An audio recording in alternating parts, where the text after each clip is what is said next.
BCS এর এক set বই আমরা কিভাবে পড়তে পারি সে সম্পর্কে আজকের এই ভিডিওটি। যারা মনে করছেন যে ভিডিওটি গুরুত্বপূর্ণ তারা অবশ্যই ভিডিওটি শেষ পর্যন্ত দেখুন, আশা করছি আপনারা নিরাশ হবেন না। দেখেন, বিসিএস হচ্ছে অনেক গুরুত্বপূর্ণ একটা জার্নি। তো এই জার্নিটাতে আমরা অনেক ভুল পথে আগাই, অনেকেই অনেক সঠিক পথে আগাই, কিন্তু আমাদের ম্যাক্সিমামই আমরা বুঝি না যে আসলে আমাদের জার্নিটা কীভাবে করা উচিত। দেখেন, বিসিএস এর এক সেট বই আমরা যারা বিসিএস দেবো তারা কিন্তু সকলে ইতিমধ্যে আমরা কিনে ফেলেছি। তো দেখেন কিভাবে এটা যদি আপনি কিভাবে পড়লে এটা কার্যকরী হবে, তো সেইটা কিন্তু আপনাকে এই ভিডিওতে আমি দেখাচ্ছি। দেখেন, প্রথমে আপনি কি করবেন, ধরুন আপনি বাংলা অগ্রদূত বাংলা থেকে আপনি বাংলাটা পড়তে চাচ্ছেন। প্রথমে কি করবেন, আপনার ওই অগ্রদূত বইয়ে ধরেন আপনি বাংলা সাহিত্য পড়বেন, যতগুলো এমসিকিউ রয়েছে আপনি সব এমসিকিউ আপনি পড়ে ফেলুন। এটা আপনাকে মুখস্থ করতে হবে না, জাস্ট এমসিকিউগুলো আপনি 2 থেকে 3 বার পড়ে ফেলুন। একটু সময় লাগবে, বাট এমসিকিউ পড়ার যে গুরুত্ব সেটা কিন্তু আপনি পরে হারে হারে টের পাবেন। প্রথমে কি করবেন, প্রথমে আপনি এমসিকিউগুলো সবগুলো, একটা বইয়ের এমসিকিউগুলো সবগুলো শেষ করবেন। এখানে আমি বলতে পারি যে ধরেন আপনি বাংলাদেশ বিষয়াবলী পড়ছেন, বাংলাদেশ বিষয়াবলীর আমি আপনাকে বইটা দেখাচ্ছি। ধরেন আপনি এই বইটা পড়বেন। এখন এই বইটা পড়তে গিয়ে দেখেন, আমি যদি ভেতরে যাই, এখানে দেখেন যে এমসিকিউগুলো রয়েছে, এই এমসিকিউগুলো আপনি একদম শুরু থেকে শেষ পর্যন্ত আপনি এই এমসিকিউগুলো পড়ে ফেলুন। এখানে আপনার হয়তো 2 থেকে 3 দিন লাগবে, কিন্তু আপনি যখন একটা বইয়ের এমসিকিউগুলো পড়ে শেষ করবেন তখন কিন্তু আপনার সেই বই সম্পর্কে আপনার কিন্তু ভালো একটা ধারণা তৈরি হবে, আপনি কিন্তু ভালো একটা আপনার মধ্যে কনফিডেন্স গ্রো করবে। তো এমসিকিউ পড়ার পরে আপনি কি করবেন, এমসিকিউ পড়ার পরে দ্বিতীয় যে ব্যাপারটা সেটা হলো আপনাকে প্রশ্ন ব্যাংক পড়তে হবে। প্রশ্ন ব্যাংক এটা হচ্ছে আপনার দ্বিতীয় ধাপ। আপনি এমসিকিউ পড়বেন, প্রথমে আপনাকে এমসিকিউ পড়তে হবে, তারপর দ্বিতীয় ধাপে আপনাকে প্রশ্ন ব্যাংক পড়তে হবে। আপনি চাইলে প্রত্যেকটা বইয়ের আগে এমসিকিউগুলো শেষ করতে পারেন। আপনি চাইলে প্রত্যেকটা বইয়ের, যেমন বাংলা, তারপর আপনার আন্তর্জাতিক, তারপর আপনার ভূগোল, এইভাবে আপনার প্রত্যেকটা বইয়ের আগে এমসিকিউ 2 থেকে 3 বার করে আপনি শেষ করলেন। এখন দ্বিতীয় স্টেপ শুরু হবে আপনার প্রশ্ন ব্যাংক দিয়ে। আপনি কি করবেন, আপনার ভালো একটা কোশ্চেন ব্যাংক থাকলে আপনি সেইটা অবশ্যই আপনি দ্বিতীয় ধাপে শুরু করবেন। এখন দেখেন আমার কাছে যে প্রশ্ন ব্যাংক আছে আমি সেটা দেখাচ্ছি। এখানে দেখেন, এটা হচ্ছে আপনার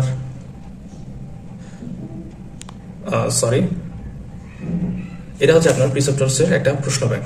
তো এই প্রশ্ন ব্যাংক যখন আমি পড়ি, আমি কিন্তু অবশ্যই ব্যাখ্যা সহ পড়ি। দেখেন এখানে কিন্তু এটা আমার প্রশ্ন ব্যাংক।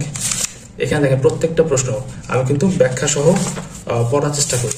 তো ব্যাখ্যা সহ পড়লে কি হবে, আমি গত ভিডিওতে বলেছি যে ব্যাখ্যা সহ যখন আপনি পড়বেন তখন কিন্তু আপনার প্রশ্ন ব্যাংকের বিগত সালের প্রশ্ন ব্যাংক থেকে বিগত সালের প্রশ্ন হুবহু আপনি কমন পাবেন না, কিন্তু যদি আপনি ব্যাখ্যা সহ পড়েন সেক্ষেত্রে 80+ আপনি প্রশ্ন এইখান থেকে কমন পাবেন।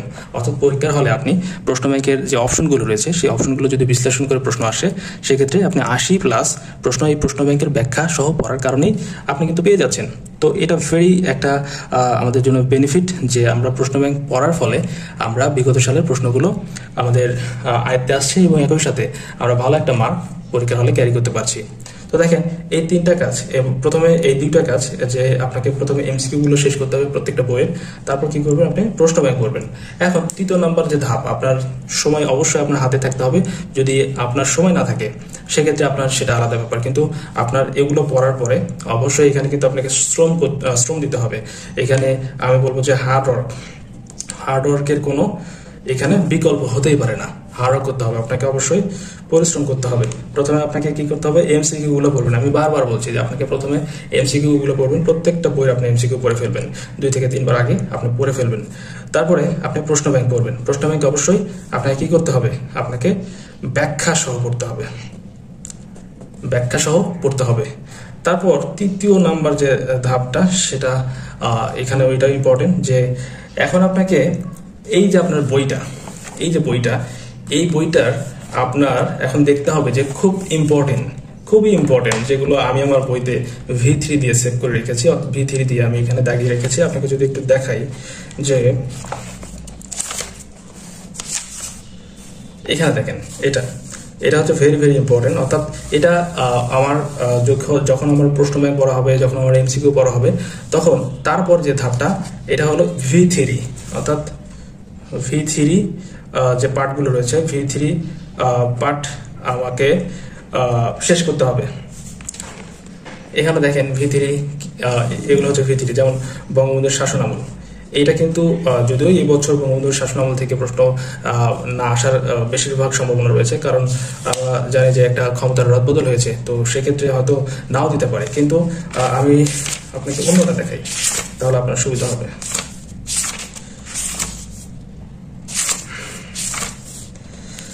এখানে দেখেন, ধরেন এখানে হচ্ছে আপনার, এখানে দেখেন এটা হচ্ছে সংবিধানের নির্বাহী বিভাগ। এই জায়গা থেকে 35তম বিসিএস এর পরে একাধিকবার প্রশ্ন এসেছে।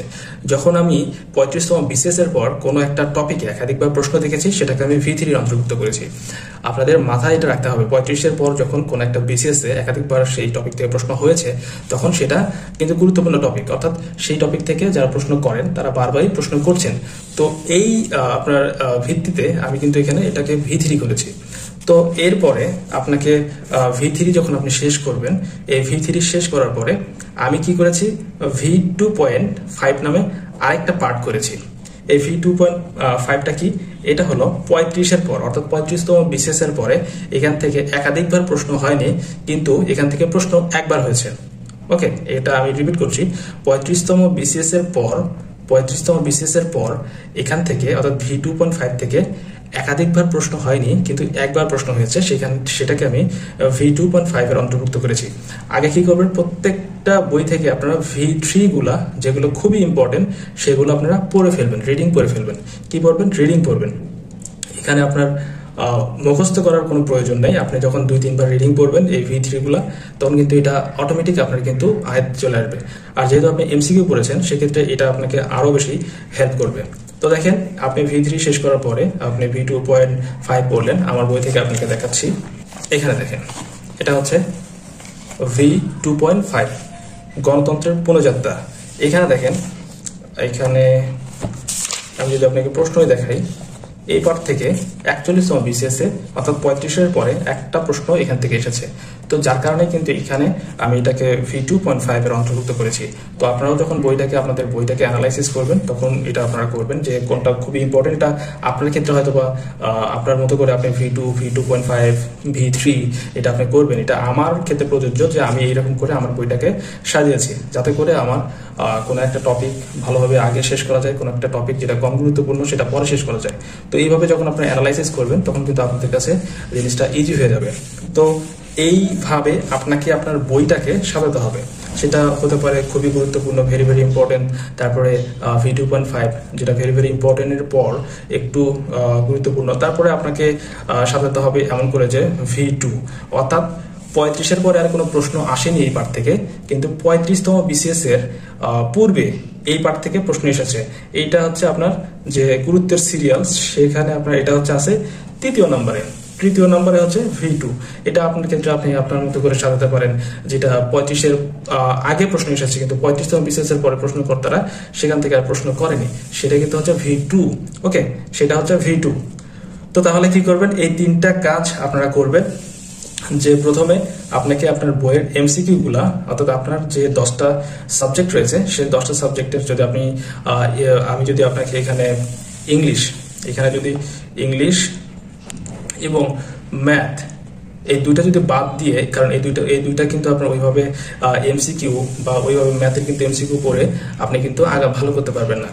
সেক্ষেত্রে এইগুলোকে আপনার রেগুলার একটা টপিক বেসড, এইগুলো কিভাবে পড়বেন আমি আপনাকে পরবর্তী কোনো ভিডিওতে জানাবো, যে ইংলিশ ম্যাথ এগুলো আপনি কিভাবে পড়বেন। তো দেখেন, ইংলিশ এবং ম্যাথ বাদ দিয়ে আপনার যতগুলো সাবজেক্ট রয়েছে, যতগুলো বই রয়েছে, ততগুলো বই থেকে আপনার প্রথম যে কাজটা হবে সেটা হলো MCQ গুলো আপনার শেষ করতে হবে।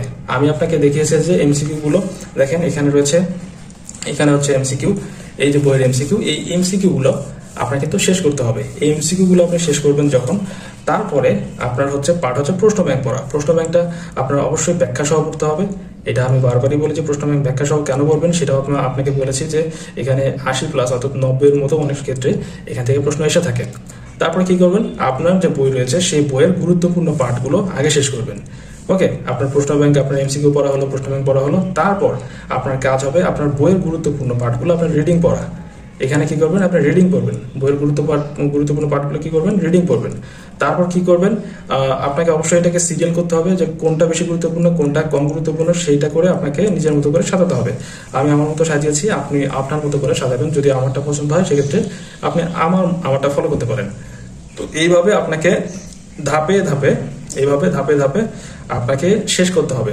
যদি এইভাবে আপনি আপনার বইগুলো পড়তে পারেন, আশা করছি আপনার যে এক সেট বই আপনি বিসিএস এর জন্য কিনেছেন, এই এক সেট বই আপনার জন্য অনেক গুরুত্বপূর্ণ হবে। আপনার বারবার আপনার বই কিনতে হবে না, এই যে টাকা পয়সা অপচয় সেইটা আর করতে হবে না। তো এই 3টা কাজ করুন। আমি বিশ্বাস করি এই 3টা কাজ করলে আপনার কিন্তু আপনার যে কনফিডেন্স এটা অনেক বেশি গ্রো করবে, এটা অনেক বেশি আপনাকে সাপোর্ট করবে, অনেক বেশি হেল্প করবে পরীক্ষার হলে ভালো করার জন্য। তো আজকের এই সংক্ষিপ্ত ভিডিওতে আমি আপনাকে জানালাম যে আপনার এক সেট বই আপনি কিভাবে পড়বেন। যদিও ভিডিওটা একটু লম্বা হয়েছে কিন্তু এই ভিডিওতে আমি চেষ্টা করেছি আপনার এক সেট বই, অর্থাৎ বিসিএস বা চাকরি পরীক্ষার জন্য যে এক সেট বই আপনি কিনেছেন সেই বইগুলো আপনি কিভাবে পড়লে আপনার ভালো মার্ক তোলার আপনি পসিবিলিটি আপনার মধ্যে গ্রো করবে। তো ভিডিওটি এই পর্যন্তই, সবাই ভালো থাকবেন। আর কোন ভিডিও চাচ্ছেন নেক্সট ভিডিও, সেই ভিডিওর টপিকটা আপনি বলে দেবেন, আমি চেষ্টা করব আমার সাধ্যমতো আমার জ্ঞানের যে পরিসীমা রয়েছে সেখান থেকে আপনাকে সাহায্য করার জন্য। তো সবাই ভালো থাকবেন, সবাই সুস্থ থাকবেন এবং পড়াশোনার মধ্যে থাকবেন। আসসালামু আলাইকুম।